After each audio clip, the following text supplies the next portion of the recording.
joining us right now on the hotline to break it all down for us. The outstanding play-by-play voice on ESPN Radio, calling all the NBA championship games, our good buddy Mark Kestecher. Kesty, how are you today?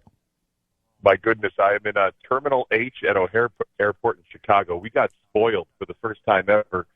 We flew on the NBA charter jet because flights from Oklahoma City to Indianapolis were not easy. And so my first flight back as a civilian, hashtag first world problems, 4-hour delay here in Chicago. So I should get home at some point tonight. Well, that's good to hear, Kesty, and we appreciate you joining us to tell us what you saw last night. And I want you, if you can, because it seemed extremely electric, in warm-ups and at the beginning of the game and throughout the entire game. And we're familiar somewhat of it, because of LeBron and the Cavs in the finals. What was the atmosphere like at OKC for when you arrived at the arena till they were crowned champs last night? Well, I will start by saying that every time I've been to Oklahoma City, it's one of the loudest arenas. I did 10 games there during the playoffs, including, their first game of the postseason against Memphis way back in round one. And that place is always loud. But yesterday was a little different. It wasn't so much the decibel level inside. It was a Sunday afternoon. So I was, Oklahoma City downtown. Most people just roll into the city for athletic events or to go to the park or visit the bombing memorial, AAA baseball, etc. Yesterday, there were a lot of people downtown in the afternoon. There's only 18,000 seats, but all the bars and restaurants were having watch parties. There was an outdoor park that had big screens set up. So it got the sense of kind of this, communal for basketball yesterday that I didn't notice any other time I came to OKC. And then the crowd obviously lived up to it, hosting a Game 7. That's a terrific fan base, and I'm happy for them to get that championship. Cassie, we were so actually entertained by this the whole tournament was good. But this series, the Game 7 and everything entailed in it, with the exception of the one blowout game, explain to our listeners what it's like, because a lot of people thought, it's two small market teams, nobody's going to want to watch. It was pretty entertaining in my book. I agree, 100%. And, I know we all get caught up in ratings, and then, people that I'm traveling with, just random fans of the sport are like, well, who cares about the ratings? Do you enjoy the game? Do you enjoy the matchup? Are the games played well? And I think the answer was yes, yes, and yes to all those questions. And I just saw some TV numbers that just came in within the last half hour that it was the most watched basketball game in 6 years. I think they averaged about 11 or 12 million, peaked at about 18 or 19. So, Game 7 is going to do that. That's going to bring in the curious. Obviously, Tyrese Halliburton going down took a lot of air out of Game 7, but then it revved back up in the second half. And, those turnovers to points is what Oklahoma City has been fueled on all season long. And Indiana's a really good non-turnover team. But once you get into that cycle, and I think it was 8-zip turnovers in the quarter, 18-zip in turnovers, points off turnovers in that quarter, that's what fuels them. And you just give them an inch, and then Shai Gilgeous-Alexander and Jalen Williams take over from there. So it was a spectacular ending for that team that I think as the years go by, and we'll see what they do from here on out, but I think this team's going to really be appreciated down the line for what they did this year, winning 84 times. And we'll ask whether or not either one of those teams can be a dynasty a little bit long in this conversation. Mark Kestecher is our guest right now. Mark, I wanted to ask you, because you brought up you piqued my interest and you mentioned turnovers. It seemed like that was the tale of this entire series. Whoever dominated the turnover battle usually won, and it led to, what does AC say, Kenny? Defense leading offense. Whatever. Turnovers versus three-point shooting. Three-point shooting, it didn't win the series for Boston last year, even though they win in 5 games. Why is three-point shooting not as good in the postseason as it is the regular season?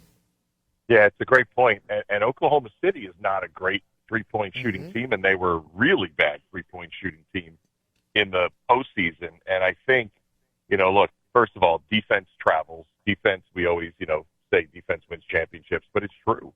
And in, basketball, if you have an athletic defense like those guys have, and not only their starters, but they can bring 3 guys off the bench that play just as well, if not better, led by Alex Caruso, who had a couple of really poor offensive games, later in the series, and it doesn't matter because they're going to bludgeon you off points off turnovers. I think what surprised me was that Indiana, better known for its offense and for its pace, over the course of the season turned into a really good defensive team, and that manifested itself. They turned the tables on Oklahoma City a couple times in this series. I mean, heck, they almost went up 3-1, if not for that Game 4 comeback by OKC and Indiana. So, I think Oklahoma City met its match. I think the playoffs are a different animal. There's a lot more physicality, and we had two teams that are a lot more physical than maybe we knew. We knew Oklahoma City was a good physical defense. Indiana was way under the radar for how physical and fast they played all year, and especially in this championship series. Mark Kestecher is our guest, outstanding radio play-by-play voice for ESPN, called the NBA Finals, including Game 7 last night, won 103-91 by OKC. And, Kesty, let's go back to the game. Halliburton plays, gets through Game 6 okay. He doesn't play many minutes because it's a blowout, so he's ready to go in Game 7. I'm just curious, your broadcast team, did you guys get a chance to talk to Halliburton, after Game 5, maybe after Game 6, before Game 7, and did you have any inclination on how he was feeling? Because he looked fine until he didn't. We didn't. We were hoping to get him before Game 7. And he did not turn up on our sheet. We get both head coaches and two players, but we had Rick Carlisle in there. And, obviously he's not going to, give us, information beyond what he wants to say. But by all accounts, from the people we had talked to, not that he was assured that he couldn't worsen the injury, but they didn't feel it was bad enough to where they would hold him back, because there's always risks. Even Tyrese said before Game 6, I think one reporter asked him, did they tell you it could get worse? Did they assure you that it couldn't get worse or something like that? And he said, no, there were no assurances. I understand the risks, and I want to play. And I think we all know by now, because it happened right in front of me last night. I mean, he literally was standing, 15 feet in front of me. It was so reminiscent to the game in Toronto with Kevin Durant in 2019. It was scary reminiscent. And it's just a reminder, that these calf injuries, allow, the Achilles to be susceptible, to some kind of tear. And so you just wonder moving forward. I was at the Jason Tatum game in New York, where he tore his Achilles. And obviously Damian Lillard happened to him in the first round against Indiana. So you just wonder if teams are going to be a lot more careful. It feels so hard when you're 1 win, 2 wins away from a championship. Indiana was 1 win away last night to sit out that opportunity. But it's really unfortunate, because not only do you lose the championship, now you don't have Tyrese Halliburton for the entirety of next season. Yeah, and that's the thing, and I hate to say it this way, but, it's sports.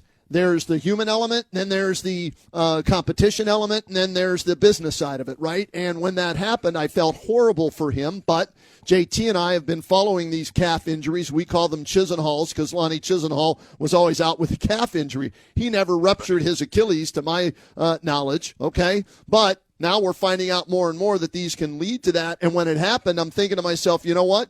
He's done for the year next year. Lillard is probably out, if not for all the season, most of it. Tatum's done. So that elevates the Cavaliers, in my mind, as one of the favorites, if not the favorite next year, Kesty, as the season starts, because in a strange way, maybe losing in the second round was a benefit to Donovan Mitchell, who had a calf injury and didn't worsen that injury, if you get my drift. No, I do. And just naming those names, East. 3 Eastern Conference injuries that completely changed the trajectory. We don't know what Boston's roster is even going to look like, even without Jason Tatum this year. Indiana, I'm sure they're going to shore it up at the point guard somewhere, but that's a big loss with Halliburton. We don't know what Milwaukee's going to do. Orlando's emerging. You mentioned the Cavaliers coming off a great season, but a disappointing postseason. The East was wide open before that injury last night, and now it feels even more wide open. You're right. Mark Kestecher is our guest. Fabulous play-by-play voice. ESPN Radio does the NBA as well as other sports. Had the call of Game 7. All right, Kesty, halftime last night. Indiana's up. They hit a three at the buzzer. They go into the locker room without Halliburton, done for the game. They're leading at that point. What was the atmosphere? Was there any tension? What did you guys talk about at that point? Did you think Indy really had a chance, or was it just a matter of time before OKC maybe took control in that third quarter or in the second half? I think after 6 games, Kenny, it started to become apparently abundantly obvious to all of us that you cannot count this team out. And it was like, wow, they're going to be able to overcome Tyrese Halliburton. But I didn't say it on air, but BJ and I talked about it during the break right before we came back for third quarter, is if they hang tough, hang tight, that's advantage Indiana. But then who's going to be the guy to take the shot? Not that they don't have guys that can. Siakam, right on down the line, TJ McConnell, could he succeed in high minutes? He hadn't played more than 30 minutes during the season. So that was kind of the talk there. But then the secondary part was, but this is where OKC lives coming out of halftime. You cannot afford to turn the ball over. And that's exactly what Indiana did. So it kind of played right into their hands. But literally at halftime, going into the third, it was, can they win this championship without Halliburton? What a story. An underdog team without one of its best players would have been amazing drama. But I will say from the crowd standpoint, they were pretty loud in the third. But when Indiana was making a little bit of a comeback and McConnell was getting all those buckets, they never really got it into single digits. I don't think that crowd really felt comfortable until the clock went under 2 minutes in the fourth quarter. There was a sense of, they wanted to finish this off. It's one of those great seasons that you want to cap off with a championship, and I think they held their breath for most of that fourth quarter because they did not want to jinx it. And with about 2 minutes to go, it became apparent they were going to win, and then the party was on. Mark, when you look at the Cavaliers season, the way they finished the regular season, in all the streaks that they had, and then Kenny Atkinson, in my mind, it seemed as though in the postseason, things didn't pan out the way that they thought they were going to, but I think a lot of it had to do with their style of play. And when you compare him with guys like Rick Carlisle, that every time there was a key timeout that needed to be made, he knew when to push every button. What do you think Kenny Atkinson takes away from this season? Yeah, I think these are all learning experiences, and Kenny's been around for a long time, and you always learn. And I think what it also teaches us in retrospect is that Cleveland almost lost to the NBA champs. And I don't think any of us saw Indiana coming, even though, since January 1st, they had the second best record in the NBA. And I also think many of us may not hold Rick Carlisle in high enough esteem for the coach he is, the in-game adjuster he is, his ability to, figure out what guys do best and put them in their best position, because he's a defensive coach at heart, and yet they built this offensive juggernaut around him, and he adjusted his style to go fast, shoot the three ball, and defense was still at the core, but not as much as it had been in previous iterations. So, getting it back to Cleveland, I think these are learning moments. Injury, obviously, is the thing you can't, bank on going into a postseason. You could argue completely corrupted Indiana's chance to win a championship last night. And matchup, injury and matchup. And I think when you look at Indiana's road at the start of the postseason and you see Milwaukee, everyone thought the Bucks were going to win. Cleveland, we certainly thought the Cavs were going to win.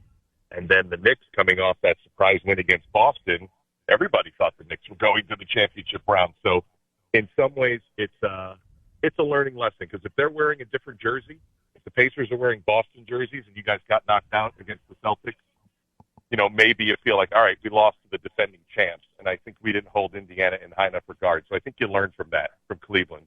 And you bring that next year, kind of like Oklahoma City did, losing in round 2 to Dallas last year.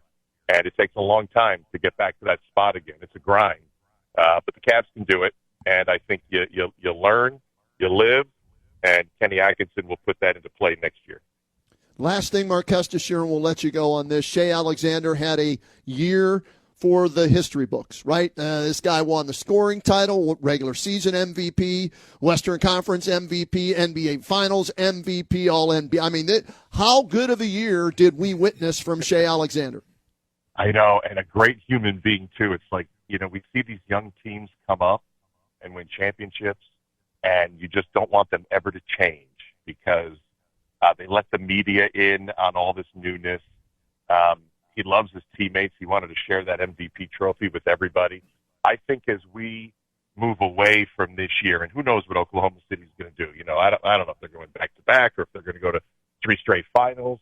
Who knows what the future holds. But this particular team was one of the best on paper that we've seen. I mean, 68 wins, a championship, and they've renamed all these trophies now. So it sounds great when you say you won the MVP of the league, you won the Magic Johnson Award for the conference finals, you win the Bill Russell Award for the NBA Finals MVP, and you win the Larry O'Brien. I mean, that is some hardware.